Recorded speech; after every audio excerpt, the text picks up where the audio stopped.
Oh, hello, good evening, everybody. So my name is Tom Dunn. I'm the Executive Director of the Southampton Arts Center, and I want to welcome you all to this program this evening. We gather this evening on the unceded land of the Shinnecock peoples. We ask that you join us in acknowledging the Shinnecock community, their elders, both past and present, as well as future generations. Southampton Arts Center also acknowledges that it was founded upon exclusions and erasures of many indigenous peoples, including those on whose land this institution is located. This acknowledgement demonstrates our pledge to take part in the work to dismantle the ongoing legacy of settler colonialism. I do hope that you all had a chance to see and experience Outcropping, Indigenous Art Now. It surrounds us here and through the galleries. Thanks to Jeremy for putting together a beautiful show. It'll be on view here at SAC through April 9th, so I encourage you to come back and take your time and to really see and experience it.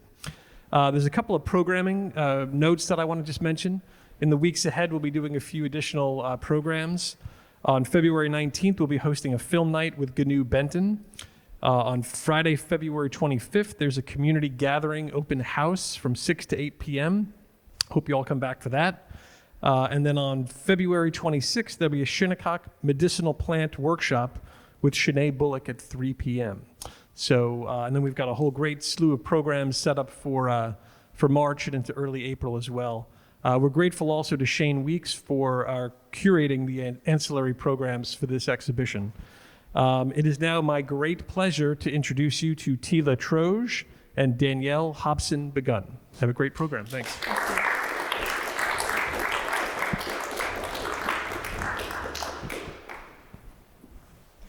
Hi everyone, my name is Tela Troge. It's so good to see so many familiar faces as well as some new faces here tonight. We want to thank the Southampton Art Center as well as Jeremy Dennis for including us in his groundbreaking exhibit, Outcropping. He's our favorite cousin.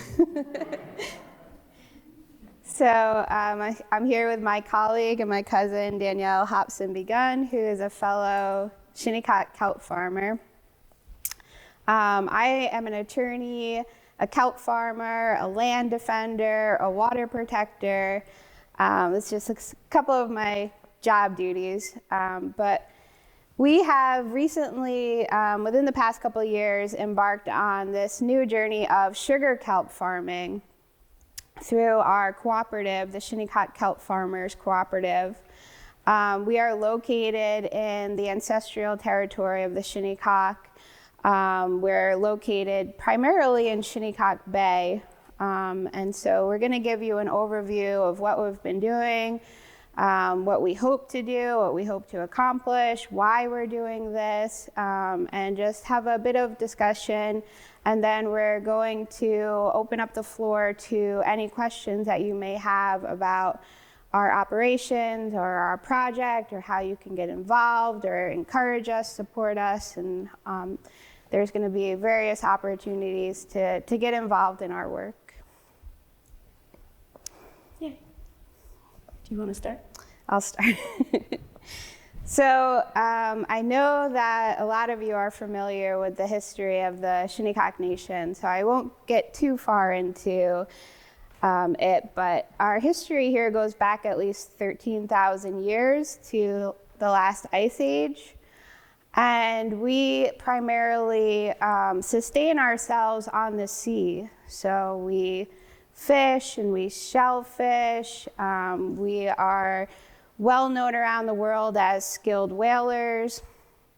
And for just, at least 10,000, 12,000 years, that's how we were able to live here in this area of great abundance off of the water that surrounds us and surrounds our territory and surrounds the territory of our sister nations up and down the eastern seaboard.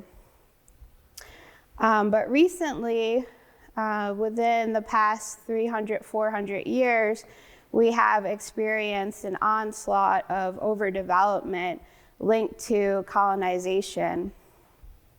And for us here in Southampton, things really started to get bad in the 1970s. During that time period, there was a resurgence around the United States through the American Indian movement,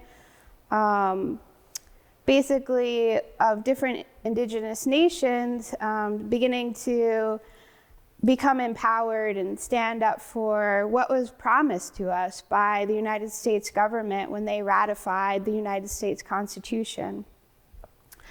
And so with the ratification of the United States Constitution, especially in these colonial states, New York is one of the original 13 colonies, there is supposed to be this agreement of a centralized power within the United States rather than state governments.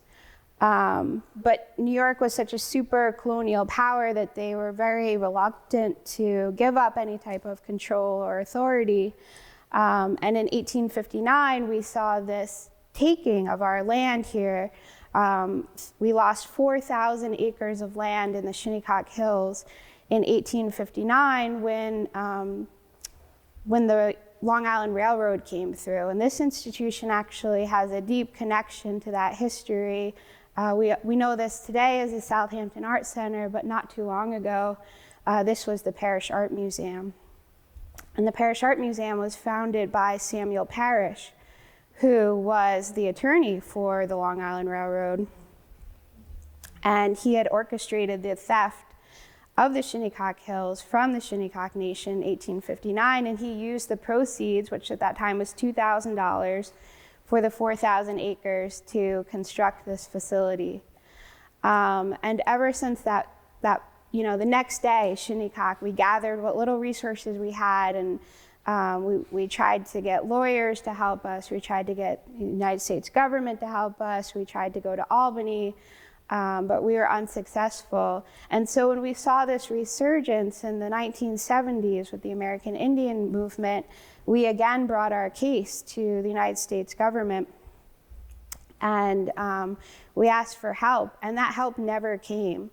So what happened was all the other cases, the Passamaquoddies, the Narragansetts, the Mohegans, they were successful in their land claims. The Passamaquoddies were found to own most of the state of Maine, and they entered into settlements. But by the time it got to Shinnecock, they were like, let's shut that down. The billionaires around here didn't want to see any type of transfer of power or land.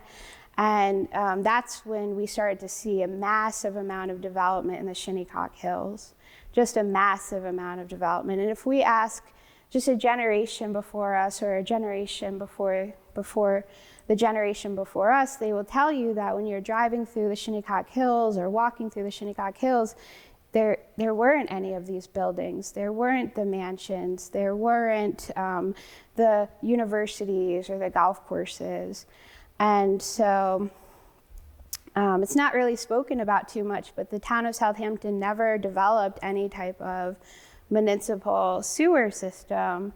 And so as all this ad hoc development starts popping up in our sacred Shinnecock Hills, we just were left with this terrible situation where substandard septic systems were installed in these just massive estates. Some of these homes you'll go into, and they have 15 bathrooms, and there's no sewer system. And so all of this waste and excrement is going directly into our beautiful Shinnecock Bay, which sustained us for 13,000 years, again, in great abundance. We had more than enough when we experienced initial colonization in 1640 to share all of our resources with all of the newcomers here.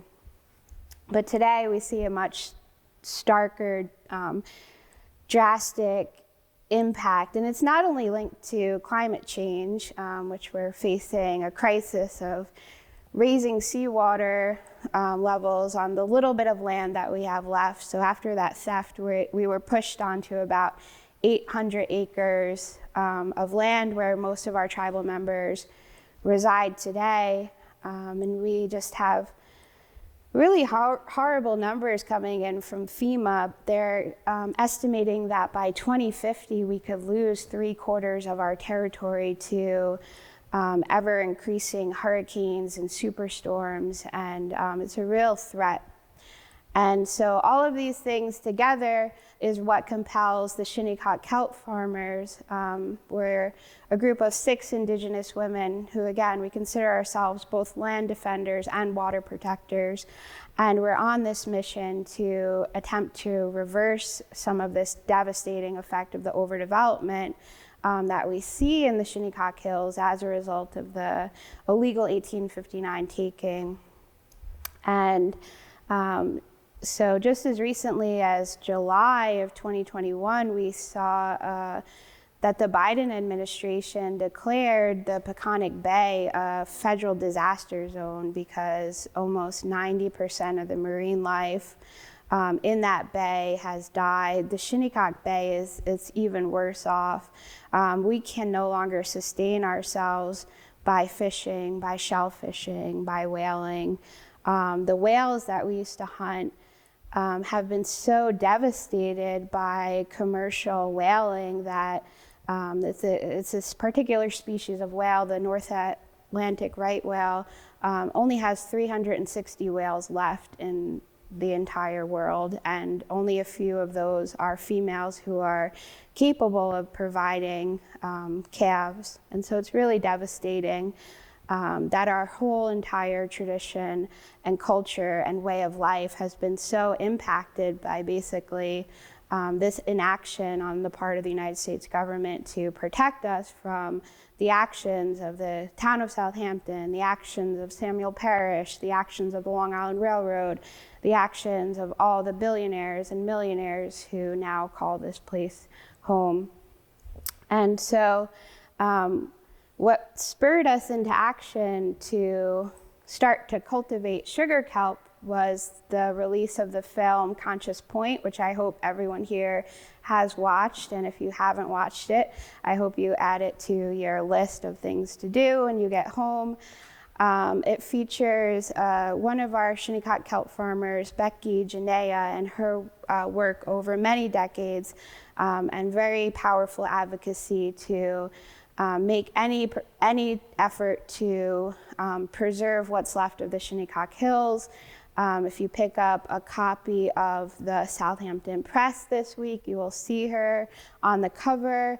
It's still an ongoing battle since that movie was released in 2019 to get our partners in the town of Southampton, all of our allies, everyone here today, to really stand up with us and stop the overdevelopment and encourage people to adopt ways of life that are more sustainable for the environment. And we as Shinnecock women have so much of this like traditional ecological knowledge of how to do this, the steps that we can take.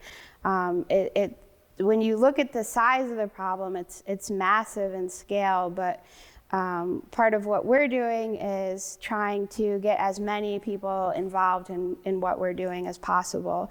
We can't do this alone. Most of us are superheroes, but we still can't do it alone.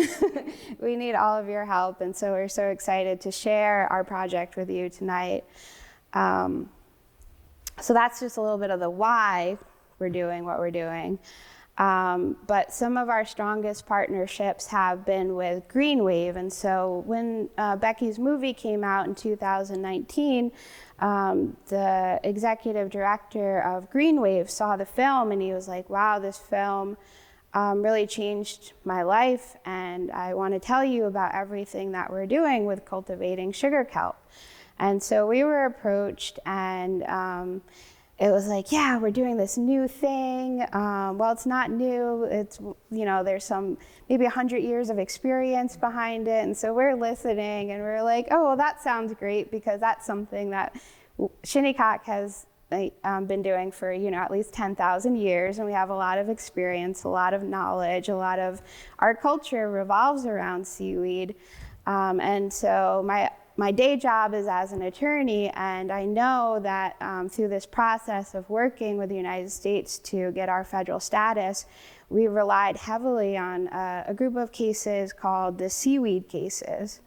And the seaweed cases are a really powerful example of what's known as reserved rights So a lot of times you see tribes reserving their rights to natural resources, and for Shinnecock in particular, seaweed was one of our ways that we sustained ourselves. It's an abundant natural resource, and it has all these qualities. You can use it as a fertilizer, to grow crops. You can use it to insulate your homes. You can use it as medicine. You can use it as food. And so it's so intertwined and so interlinked with our culture that it was just a natural partnership. And from there, we expanded our network to working with the Sisters of St. Joseph, who have a beautiful villa in Hampton Bays. It's at the site of our ancestral territory known as Canoe Place. It's also known as Nyamuck or Westwoods Reservation. It's over by where we have our monument signs welcoming everyone to the Hamptons as you're driving down 27. And so that's really the headquarters of our operation, our sugar kelp hatchery. This was our first season that we began our cultivation of our sugar kelp seedlings, and I'm gonna leave that to Dan to tell you more about in her segment.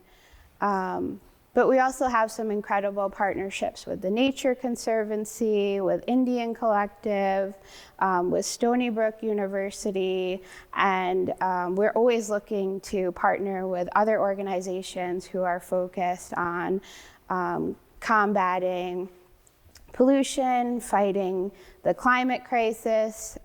Everyone doing a little bit can really help make a really powerful and impactful mitigation on the crisis that we're all facing as a community that lives so close to the sea and relies so much on the water. And so sugar kelp is a native species of seaweed that has this incredible ability to sequester not only carbon, but to absorb nitrogen from our waters. And the nitrogen overload in the bays, the Shinnecock Bay, the Peconic Bay, Gardiner's Bay, all of these areas that you're starting to see sugar kelp cultivation kind of explode in. New York State just passed some legislation. Governor Hochul signed it to allow aquaculture cultivation of sugar kelp in both Peconic and Gardiner's Bay. For example, this sugar kelp is really just incredible. It thrives on nitrogen. And so the nitrogen is a result of those septic systems, as well as the universities, the golf courses, the billionaire estates, basically like trucking in chemical fertilizers from places like New Jersey. So that has a huge carbon impact footprint, right? As those trucks are coming in, bringing all these chemicals here that just run off right into the bay. And so what we're doing is not only growing sugar kelp to extract those that nitrogen from the water and sequester as much carbon as we can, but also attempting to introduce a new type of product that can be used as a soil amendment to replace these chemical fertilizers that are doing so much damage and killing the sea scallops and causing fish die-offs and all kinds of horrible things that are happening to the water quality in the area. And so I'm gonna let Dan talk a little bit about the technical aspects of what we're doing in our hatchery, what we're doing with our lines of sugar kelp that are growing right now. She'll tell you a little bit about the harvest that we're planning to do in a couple of months in April. And then again, any questions that anybody has, we're more than happy to have a discussion about how we can all work together to try to reverse some of this damage that's being done to the environment. Thanks, Tela. So my name is Danielle Hobson-Begun. By day, I'm a social worker who serves early intervention services for children 0 to 3 through the Department of Health. And I'm also a Shinnecock Kelp farmer and a hatchery technician.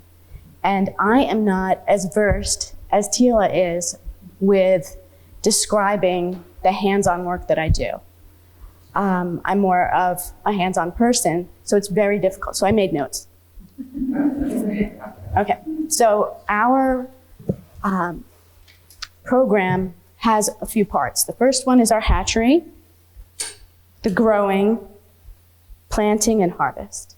So our hatchery build began with technical support from Green Wave, as well as the Sisters of St. Joseph.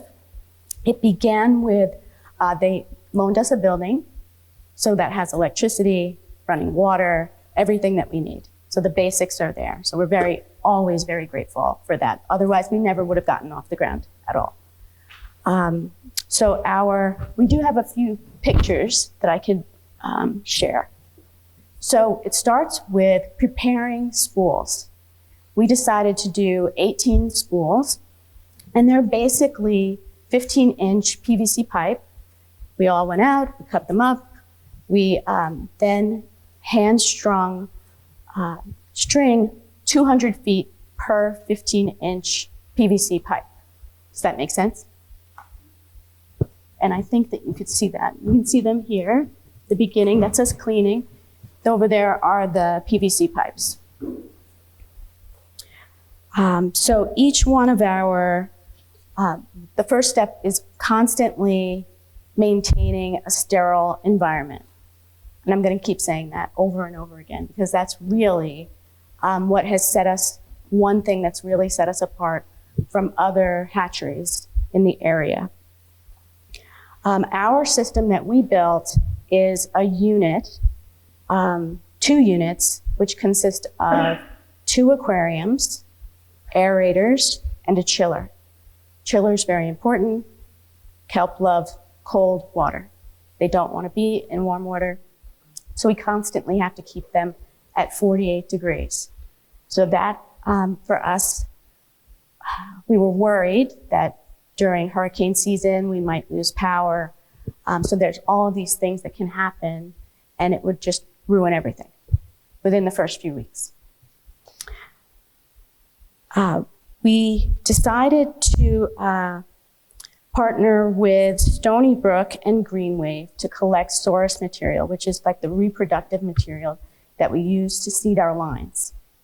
And we would send out divers, and it did become difficult because they came back the first time, and what they came back with was not very good. It wasn't enough. They were slow. It just was not good. So we started to get a little worried. Little worried. Little stressful. So then the next week, the divers, they can't go out because they can't get the boat. Okay, we're a little worried, a little bit more worried. Then the weather's bad. The wind, it's too choppy, they can't go out. So finally, maybe 2.5, 3 weeks later than we planned, we were finally able to get enough source material for everyone, and we shared it. So once we did that, our hatchery technician, Waban, spent some time at Stony Brook and created the material that we would seed our lines with. I don't know if you can see Waban. That's Waban with the smile and the crab. So once she brought that back to our hatchery, we had prepared each one of our units with clean water, filtered water from Stony Brook. This is another key component for us. Without that filtered water, again, we would have not been able to proceed. So those are 2 friends so far. We've got Green Wave helping us with the science, and we have Stony Brook helping us with the water. The water is difficult to maintain because every week you have to go back and pick it up and bring it back to the hatchery and use it. So that gets to be tedious. We're hoping that in the future we'll be able to produce our own filtered water someday, hopefully.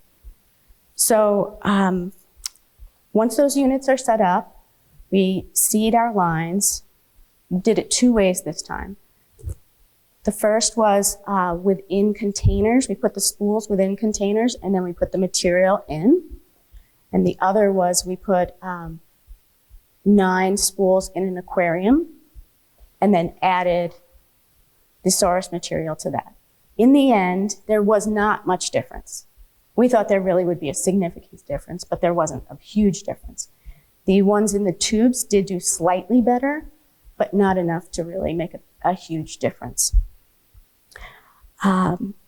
So once we put all the spools in, they're all seeded. It's another worrying time because they're all microscopic. Everything there is microscopic. So you sit and you wait and you maintain sterile conditions as best you can. No dogs in the nursery. Tela has a dog that would stand out in front of the door and look in. We were very, very careful, and we continued till we planted to be very careful about who we invited into the hatchery. We tried to keep it as few people as possible, mostly just us. And we were always very careful about what we wore. We always wore gloves. We always had masks, of course, for both reasons, for COVID as well as keeping a sterile condition. So we continued with our weekly water changes. And what would happen is, as the week was ending, we would start preparing the next unit. So we would transplant the 9 spools, 18 spools into the clear water, and then would clean that one. And I think you can see that down there. Again, maintaining a sterile environment took a lot of time. And we were very, very committed. Where other hatcheries would change their water every 2 weeks, we were not satisfied with that. We changed every week, which got to be tedious as the weeks went on and we were lugging water back and forth. But it did pay off in the end. Some other hatcheries in the area had catastrophic losses, including our partner, Greenwave. And they've been doing it forever. So we were really the only ones that were really successful this year.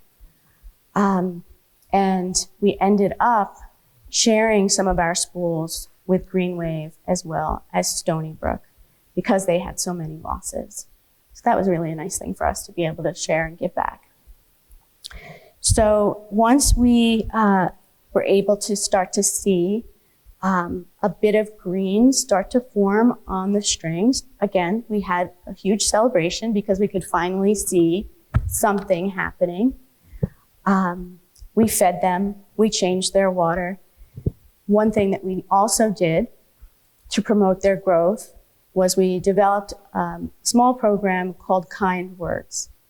And we involved the Sisters of St. Joseph. They do have a lot of sisters that aren't really mobile and they couldn't come out to the hatchery. So we did it by Zoom and we had about 15 sisters participate. And each one was given, as much time as she wanted to speak kind words over our kelp seedlings in the hopes that that would help with their growth. There are studies that show that speaking to your plants and playing music for them promotes their growth. Some people believe it, some people don't. Our Greenway partner said, I don't speak to plants, but we do. We sang to our plants. We read poetry to our plants, and we invited the Sisters of St. Joseph to also speak to our plants. Did it by Zoom, and some of our participants said that even as the blessings were being given, that she could see a difference in the growth. Now, I don't know. I was too close up. I couldn't see. But the sugar kelp does grow fast, so it's possible that that's what she was seeing. So after about 10 days, we started to see more and more gametophytes. And we maintained the sterile environment. We decided that we would sing a lot of traditional songs. So anytime I changed the water, I was constantly singing to them. And Becky would come and sing as well. She has a beautiful voice. I don't know if they liked my voice much, but they liked hers. some of of our partner spores did not do well, and we're not really sure why, and we are interested in knowing why. Because why did it came from the same material? Why were they not successful? And they did have interns, and maybe they were not as careful as you would hope. We were very careful, and we cared. So what happened next is, as we were growing, we let them get to about 2 millimeters.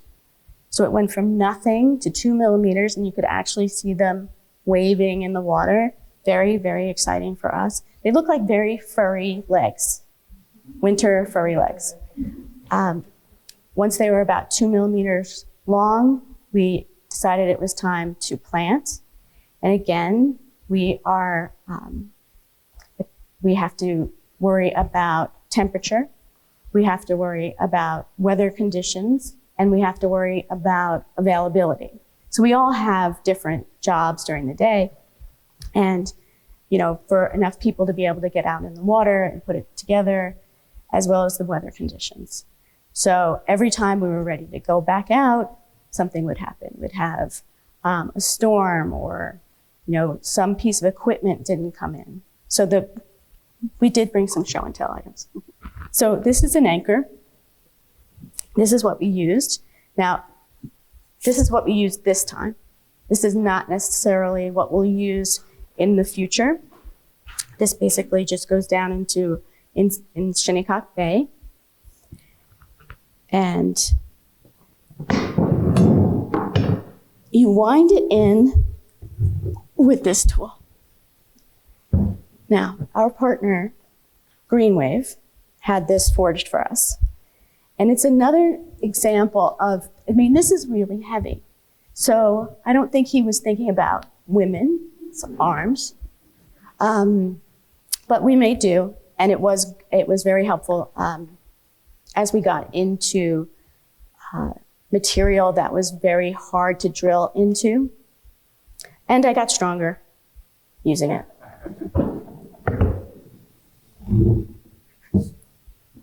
So once we got our lines out, this is the main line. So each anchor is spread apart, and that line is between, tied off, and then our kelp lines get wound around this material. So we planted, our first day was December 31st. We also planted on January 1st. And we were so excited because it was a long time coming. We also had shared some of our kelp with other entities, and we're hoping they're doing well. We do see some Instagram posts, and we're thinking that those are our lines, but we're not sure. We probably have to go out and see.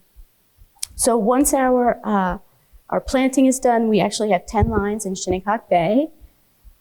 We do, at minimum, once a week checks. We do weeding. A lot of material that you don't want on the lines gather on the lines. The longer we leave it, the more is on. And it ends up suffocating our little babies. So we're out there pretty often clearing it off. We also tighten our anchors and check our lines because they do come loose. We did have somewhat of a delay last week with the big storm. We were not expecting that much snow and to not have access for as long as we did. So we're just being able to get back out and check them this week, and everything still looks good. We do have a few spots on our lines where we do think that some of the bad material kind of choked some of ours. But it's farming, what can we do? So our next step that we're planning for is our harvest. Kelp does not like warm temperatures. So we're thinking it will be late April. We hope, that's the plan. And we are looking for volunteers. to help us with the harvest because it will be difficult. And the terrain, bringing it up is difficult. And we're going to be developing ways to get it from the water up to a hoop house that we're building for drying. One aspect is that we have to harvest only as much as we can manage to get into the hoop house at a time. So otherwise it will rot and go bad. So that we're very limited in that regard. Once we dry, it shouldn't take that long. We're thinking it should dry within a week. We'll be able to turn it into a soil amendment, and we did bring some to show you. I don't know if anyone's ever seen it. It looks like tobacco. It's dry. It's a pungent smell. I had to move it away from Tela. So that will be our final product that we will have available in the late spring of this year. We're not sure how much we're going to have in total, but we'll market it as our own soil amendment, and hopefully eventually it will start to offset our costs in creating it. I think that's it for me. That's where we are right now. Right. And so one of the ways that we wanted to have even more of an impact besides for drawing the nitrogen out, sequestering the carbon, is the way that we organize our business structure. So it's very important for us to do something more to combat the just rampant capitalism that we see. And so we organized ourselves, our collective, into this democratic workers cooperative. And it's our foundational principle to pay people living wages for the area. It's very expensive to live out here. So all of our farmers are paid at the living wage level. And we're trying to show that we can do this work that's beneficial to the environment in a way that helps not only the planet, but the people who are doing this. And we're looking to again, increase our network as much as we can. And that involves also people who are contributing to the problem. People who are corporate polluters can directly support a lot of the work that we're doing by paying people to do these types of green jobs, employing people at living wages to help sequester carbon, to extract nitrogen from the water, to do this kind of work. So there's all kinds of ways that people can get involved. You don't have to be a scientist to do this.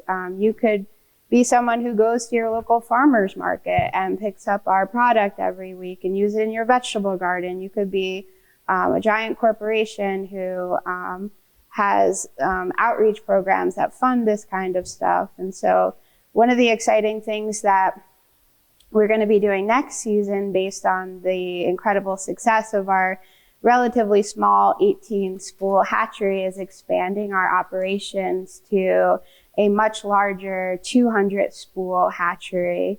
And so we'll be able to provide enough seeds. I just want to show you this visual to give you a better idea of like what our farm actually looks like. So this is our current farm out in the Shinnecock Bay. It's very hard to see, so I invite you all to come up after. But you can see our lines are put out in the bay. It's the anchors and those lines. And it's very simple. We're practicing something called shallow water farming. You can also do deep water farming with boats. One big opportunity that we may see, which is relevant today, is the South Fork Wind Project. Invited Secretary of the Interior Deb Haaland and Governor Hochul to their groundbreaking, is to use those giant wind turbines to create marine habitats, such as running kelp lines through them to create a really fostering environment to attract the marine life that we're losing. So this is really like, it's regenerative. So we're regenerating the entire marine environment. We're not only focused on water quality, but creating a habitat where shellfish, where oysters, where scallops will want to come and want to thrive. And And people. And people. Fishermen love this. It's a great place to fish around a kelp farm because we attract all kinds of good things. But it is really important for us to do this in a way that supports everyone who's engaged and everyone who wants to get involved. And so with our 200 spool hatchery, we will be able to provide seedlings to our partners who, under New York State's new legislation that Governor Hochul just signed, can also begin to do this in a larger scale, because it's only going to make a difference if we can do this in a wide scale. I know that the Shinnecock Nation partnered with the Baconic Estuary Program a couple of years ago to develop a climate adaptation and mitigation plan, which basically calls for surrounding our entire Shinnecock Peninsula with these types of kelp farms. So while this is our first season and we have a very relatively small scale, the idea is to replicate this as much as possible, get as many people involved. You don't have to be a woman, you don't have to be indigenous, literally, like we need everyone involved in any type of aquaculture or love of the water to get involved in this, so that we can be doing it at such a large scale that we can have meaningful mitigation to the rising sea level and really make an impact and make a more hospitable environment for all of the marine life that also call this place home. And so we're really excited about working with our partners. It's really been incredible to have resources possible to do this. It's a huge thing. And that was a little bit about the erasure that Tom was talking about when he first introduced us. So often indigenous voices are just erased or overlooked, or nobody listens, and we have a lot of the solutions, again, ingrained so deeply in our cultural practices, but oftentimes a complete lack of resources or a cutoff of capital prevent us from doing this kind of work. So it's an additional reason why we're so grateful to all of our partners for being able to provide the technical expertise, the scientific expertise, the equipment. Let's talk a little bit about one of our kelp farmers. Was offered an internship at Stony Brook. Great opportunity for her. And her car had no brakes. And she couldn't get to the internship. So that was very frustrating. And our partners, the Sisters of St. Joseph, stepped in and helped her get her car fixed and get her on the road again so that she could get to her internship. And that's the kind of thing that we're talking about, are these infrastructure things that are not available, that don't come along and really stop you from going further. Yeah, so it's really important for all of us to work together, to support each other, and we'll just propel each other forward to make a difference. We all need to step up and do our part to protect the water quality. So with that, we will take any questions. I see Jeremy had his hand raised. Use the microphone. Thank you, Dan and Cousin Tela, for this presentation. I wanted to ask, is there a business that you're developing as well, or a nonprofit, or how can people contribute?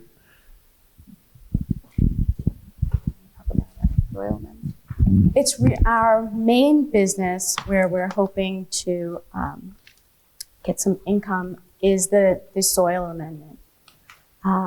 That's really our main source this time. It's like a soil amendment, which we'll be marketing at farmers markets and so on. You can follow us on social media. We don't have a product available yet. We'll have it after our first harvest this April. But you can follow us in the meantime on social media. We have Instagram, Shinnecock Kelp Farmers. We have Facebook. We have Twitter, and we have an email, shinnecockkelpfarmers@gmail.com. And if you just send us an email, we can put you on a waiting list to purchase the product as it becomes available. So that's a great way to support us. Just following us in general. We'll put out volunteer opportunities. And we've been doing a lot of outreach just to get the word out. We've done Science Friday. We're asked to do a lot of educational school programming. So if your school group is interested, we're more than happy to do presentations to share some of the work that we're doing.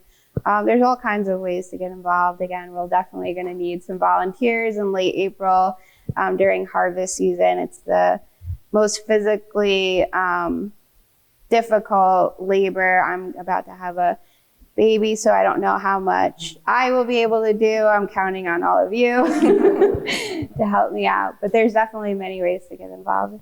There's another question here. Yeah, I wanted to know a little bit about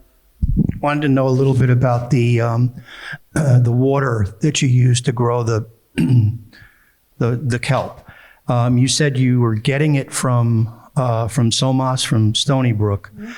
What was the source of that water? Is it marine? Is it salt water?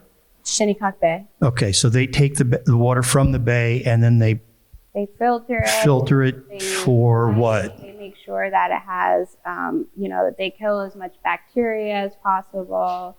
And it's really like they have basically the cleanest water that you can get. We're hoping that as we expand our hatchery to the 200 spool hatchery, that we can get the saltwater pump and pump our own water directly. But we do have to make sure that the water is very sanitary. We have a whole process that we use. I hesitate to use the word chemicals, but everything is a chemical, but we have to always maintain the consistency of our water. Otherwise, you begin to see the catastrophic failures that we saw in some of the other nearby hatcheries.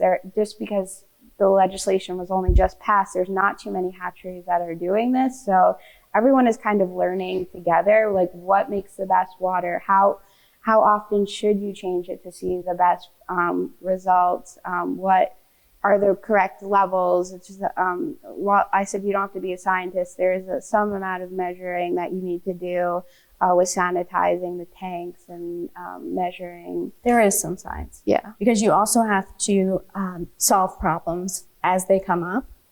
There's no real handbook for what we're doing. So every time we come across something new, like for example, we had a super low tide just before that storm. So the tops of our anchors were above water where they hadn't been ever before. So that was a little worrying for us. So that we're always having to think on our feet. Do you have to, because you say that the part of the process here is to remove the nutrients from the water, nitrate specifically. Do you have to amend the water with nitrates in order for the kelp to grow? The kelp. What is the concentration of nitrogen that you're feeding them? So once we get the kelp out into the bay, the kelp is on its own, but it loves nitrogen so much that it absorbs as much as possible. So that's why it's so important for us to harvest it. I mean, we could just put lines out and not really do anything, but we want to get that nitrogen out of the water. So once we pull the kelp out of the water, all of that nitrogen comes out with the process. Right, I follow that. But when you're growing them, when they're in that growing stage in your tanks, are you monitoring the nitrate levels? No. So it's just whatever the nitrate levels were in the water that Somos is providing to you is what you're feeding them, essentially. Yeah, we're not feeding them. Right. Well, exactly. Okay. All right. They're only in the tanks for about 5 weeks. It's really quite a quick process, and we're not adding any type of feed or anything to them. They're just growing. Okay. I'd like to be involved.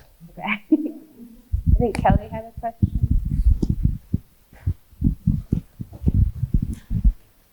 Hi, thank you. Kelly Dennis, your other favorite cousin. So I think it's so wonderful and beautiful that it's Shinnecock indigenous women who are spearheading this effort in our area.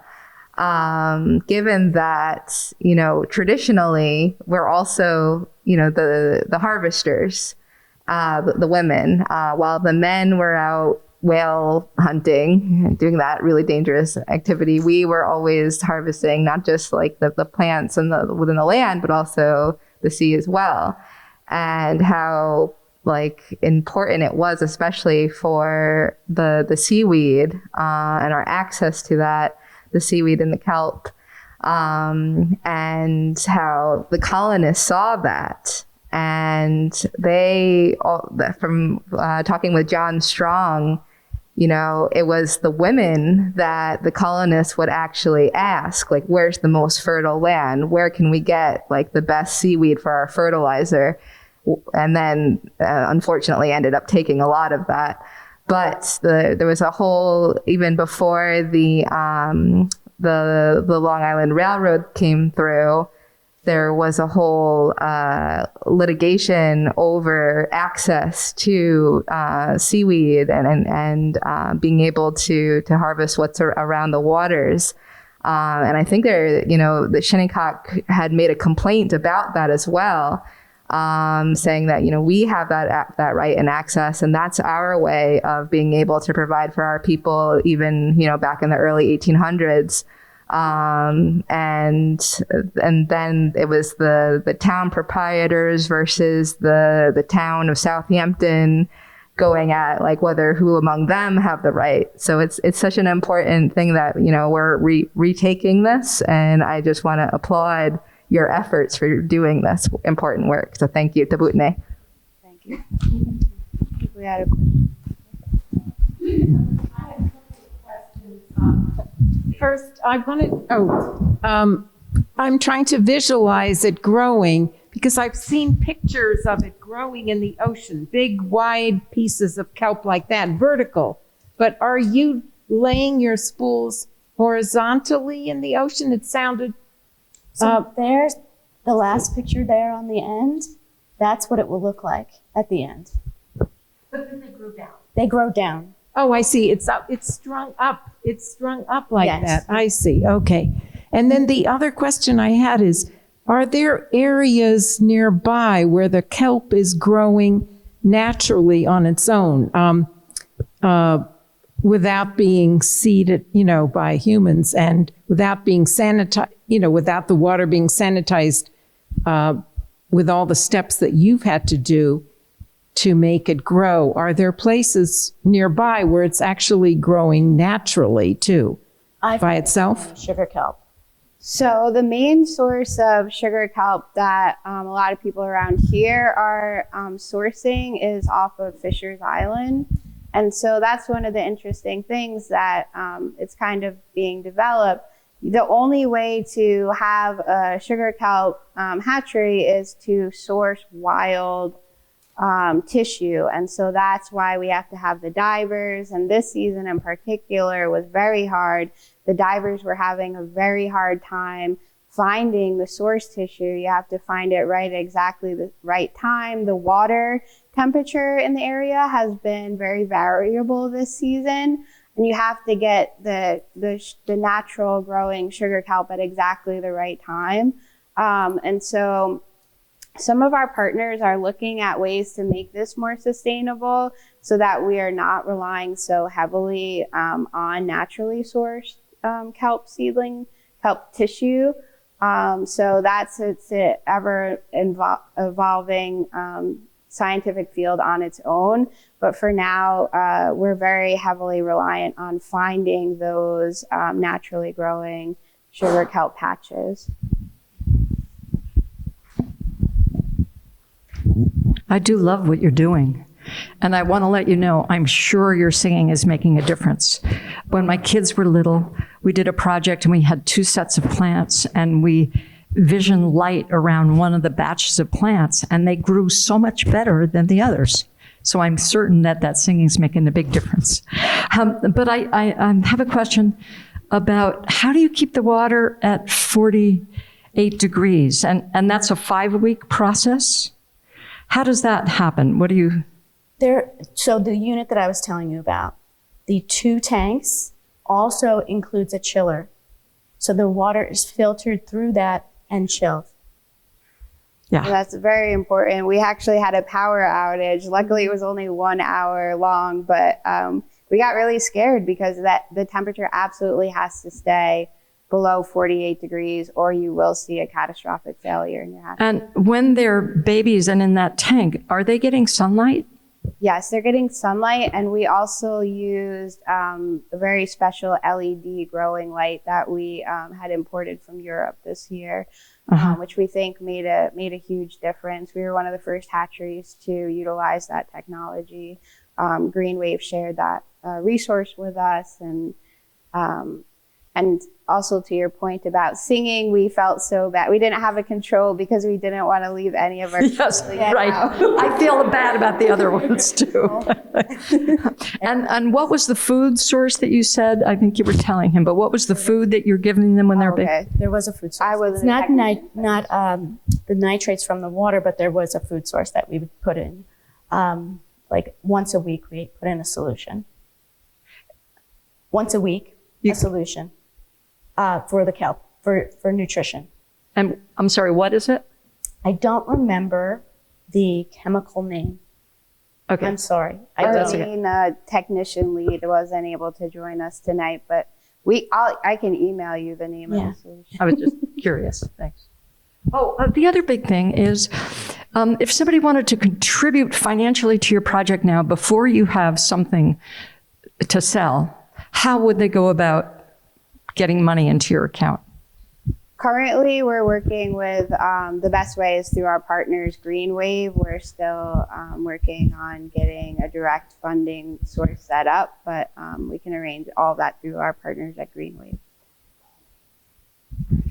Hi, I just wanted to say thank you for putting this on and this work. And I have 2 questions. The first is, as you so the sugar kelp is a native species, and are you working towards as you're growing their hatchery, what is the relationship like with the naturally occurring species? Are you guys hoping to boost the population naturally, or do you think you would keep it just for this sort of regenerative farming? And yeah. So right now for us, it's very important that we keep the native species kind of away from our lines because it's suffocating. It loves our lines, actually. It would take it over if we didn't go through and weed. So we're not really sure where we're going to end up with that. Right, Okay. but we are working in terms of at least the sourcing of it to make it truly sustainable. We're looking at really engaging in the partnerships with groups who are finding out, because with the climate crisis, all the variables are becoming so hard to rely on. We had such a hard time this season finding the source tissue. So as the climate crisis gets worse, as the overdevelopment gets worse, as a ton of people move out here from New York City and build up homes here, are we going to have any more source tissue? Is sugar kelp going to, not thrive naturally here? We don't know. So we're looking at new ways, new technology, new ways of growing, new ways of sourcing, in a more of a laboratory setting to make it truly sustainable and regenerative. But again, this is a very new project. This is only really our 2nd year of operations. And in the region, we're still all trying to work together to find out the best way to do this.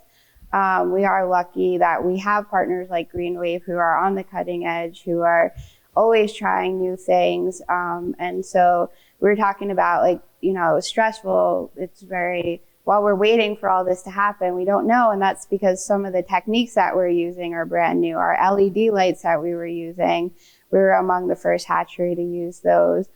So it's always about just being really innovative, being willing to try new things, being willing to take risks, and really finding out what works best. You know, we may not have our lines in the same place next season. We put out lines in different places to see where they would do best.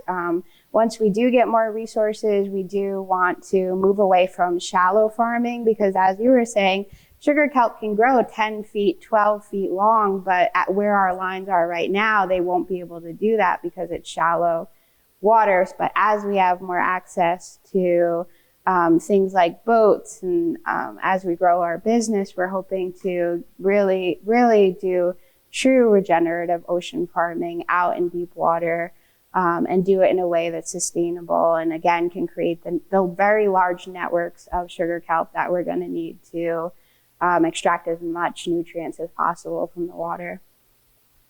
Cool, thank you.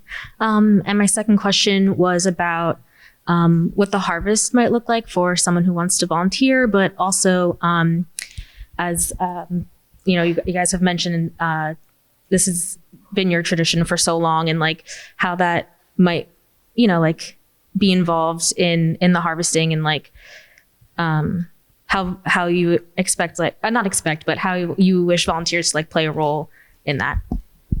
We don't really know yet, right? So we've never harvested on this scale that we're going into right now. We do know that the conditions will take a lot of physical brawn.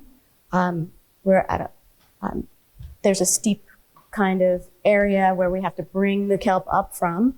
So we're hoping to maybe get like some sort of system going where you pass it along, something like that. We're not really sure yet, but we do know that we will need help.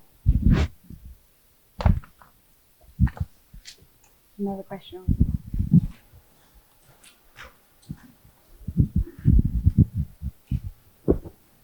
Thanks. Yeah, my other question had to do with, do you, if you left the kelp out, would it die because the water gets warm? Or once it's mature, it will survive in the Shinnecock Bay? It wouldn't die, but we want to pull it out to get get all that nitrogen out and turn it into fertilizer. It is regenerative, so when we get that out, you know, other native seaweeds they actually love the line. So, you know, that's an additional opportunity. Every species of seaweed really has the ability to extract nitrogen from the water. We just happen to be purposefully cultivating sugar kelp, but we also share the water. So one of the beautiful things about sugar kelp farming is it is done in the winter. So we're not competing with the recreational uses of the bays. And so that's why we do want to pull those lines out pretty much in April so that we're not interfering with boaters or recreational uses of the shore.